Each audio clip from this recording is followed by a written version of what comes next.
প্রেমিকের সাথে কখনো স্বামীর তুলনা করো না।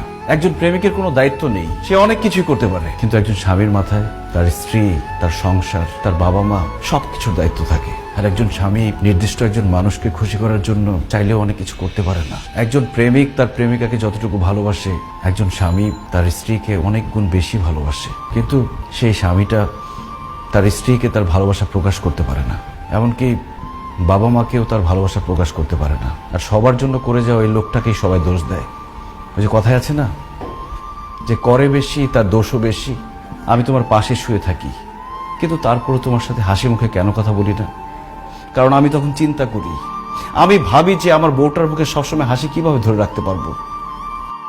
ওই দিন তুমি সাজগোজ করে নতুন শাড়ি পরে আমার সামনে এসেছিলে, আর আমি তোমার প্রশংসা করিনি বলে তুমি আমার উপর রাগ করেছো। কিভাবে আমি তোমার প্রশংসা করব? আমি তো তখন ভাবছিলাম যে আমি কিভাবে আমার বউকে আরেকটা নতুন শাড়ি কিনে দিতে পারবো, কিভাবে আমার বউটা সবসময় সাজগোজ করে থাকতে পারবে, সেটা নিয়ে ভাবছিলাম। আমি প্রশংসা করতে পারিনি এই জন্য।